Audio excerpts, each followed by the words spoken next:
বসায় কিছুই নাই, শুধু আছে আলু আর ডিম। আজকে এই দিয়েই রান্না হবে। Hello everyone, welcome to my channel কম দামি খাবার। কিচ্ছু নাই ঘরে, বাট খাইতে তো হবে। এই জন্য আজকে আলু পেস্ট করে ডিম ভেজে রান্না করেছি। সো চলুন রেসিপিটি বলা যাক। পেঁয়াজ কুচি, আদা রসুন বাটা, হলুদের গুঁড়া, মরিচের গুঁড়া, ধনিয়ার গুঁড়া, জিরার গুঁড়া এবং তার সাথে কিছু গরম মশলা। তবে সর্বপ্রথম ডিমটাকে আগে ভেজে নিব। অল্প একটু পেঁয়াজ দিয়ে ডিমটাকে ভেজে নিব, যাতে বেশি হয়। মানে আছে 2টা ডিম, খাবো 4জন মানুষ, প্রসেস তো করতে হবে নাকি। এবং আলুগুলো প্রথমেই কেটে সেদ্ধ করে নিয়েছি এবং একেবারে মানে যতটুকু আপনি ঝোল রাখবেন অতটুকু পানি ঢেলে দিবেন, দিয়ে আলুগুলো চ্যাটকায় নেবেন। তারপরে কাজ শুরু। কড়াইটা গরম করে তার মধ্যে তেল দিয়ে প্রথমে দিয়ে দিব গরম মশলা। এখানে নিয়েছি তেজপাতা, 2টা সাদা এলাচ, দারুচিনি, একটা লবঙ্গ। মশলাগুলো একটু যখন সেন্ট বের হওয়া শুরু করবে তারপরে দিয়ে দেবো পেঁয়াজ।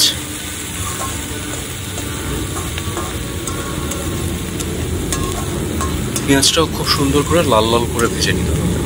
পেঁয়াজ কাঁচা থাকলে তরকারি নষ্ট হয়ে যায়, এটা হয়তো যারা রান্না করেন তারা জানেন, কিন্তু আমার মতো যারা ব্যাচেলার আছেন তারা অনেকেই জানেন না। সো আগে পেঁয়াজটা লাল লাল করে ভেজে নেবেন, তারপরে দিয়ে দিবেন লবণ। অনেকে লবণটা আগেও দেয়, লবণ আগে দিলে পেঁয়াজটা খুব তাড়াতাড়ি ভাজা হয়ে যায়। তবে সেটা দেখবেন একটা এই ব্রাউন কালারটা আসতে চায় না। লবণটা পেঁয়াজটাকে গলায় দিতে সাহায্য করে।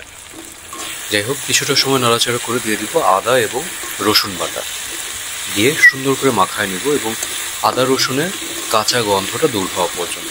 এবং আই থিঙ্ক এটা খুব কমন ডায়লগ, আমি সব রান্নাতেই এটা দেখি, এটা বলে ওরা যে কাঁচা গন্ধ দূর হওয়া পর্যন্ত। এক্স্যাক্টলি। তারপর অল্প একটু পানি দিয়ে দিব, কারণ পেঁয়াজটা না হলে একদম ভাজা ভাজা হয়ে বেরেস্তা টাইপ হয়ে যায়। পানিটা দিয়ে দিলে লেগে যায় না, মশলাটা পুড়ে যায় না। কিছু সময় পরে আমি যে হলুদের গুঁড়া, মরিচের গুঁড়া, ধনিয়া এবং জিরার গুঁড়া একসঙ্গে পানি দিয়ে আমি পেস্ট করে রেখেছিলাম, একটা একটা করে দিতে গেলে ঝামেলা হয়ে যায়, এই জন্য আগেই আমি একটা বাটিতে অল্প একটু পানি দিয়ে সবগুলো গুলিয়ে রেখেছিলাম। এতে অনেকেই বলে যে একটা বাটা মশলার মতো বিষয়ে কাজ করে, বাট আই থিঙ্ক বাটা মশলা বাটা মশলাই ভাই, ওইটার সাথে অন্য কোনো কিছুর তুলনা করলে হয় না আসলে।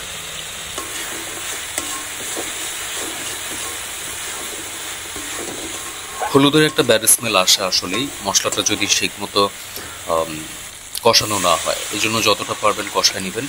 খুব ভালোভাবে কষানো হয়ে গেলে যে আলু চাটকানো পানিটা, আই মিন আলু চটকে রাখা পানিটা, শুদ্ধভাবে বললাম আর কি, দিয়ে দিবেন এর মধ্যে এবং খুব ভালো মতো উতলাবেন। এটাকে অনেকে উতলানো বলে, টক বাগানো বলে, ফোটানো বলে, যাই হোক না কেন, মানে বাবল না হওয়া পর্যন্ত এটাকে জাল দিতে থাকবেন। খুবই সহজ একটা রান্না ভাই, মানে হাতে সময় নেই, ঘরে খাবার নাই, এটা রান্না করে ফেলবেন, সময়ও বাঁচবে, খাবারও হয়ে যাবে, সব কিছু। মানে পাঞ্জেরি গাইডের মতো অল ইন ওয়ান রান্না। তারপরে ভেজে রাখা ডিমগুলো এক এক করে দিয়ে দেবেন।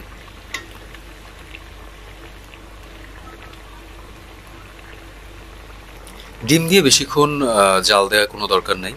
ডিম দিয়ে খুব অল্প টাইম জাল দিবেন এবং সবার শেষে একটু গরম মশলার গুঁড়া দিয়ে দিবেন। আর যদি রান্নাটাকে আরও বেশি মজাদার করতে চান, আলাদা একটি কড়াইতে অল্প একটু তেলের মধ্যে পেঁয়াজ আর একটা শুকনো মরিচ দিয়ে একটু বাগার দিয়ে তরকারির মধ্যে ঢেলে দিবেন। তারপর হয়ে যাবে খুব অল্প সময়ে খুব মজার একটা খাবার, আলু দিয়ে ডিম রান্না। সো কে কে খেয়েছেন বা রান্না করেছেন, বা যারা খাননি এখনো, অবশ্যই ট্রাই করতে পারেন এবং আমাকে জানাতে পারেন।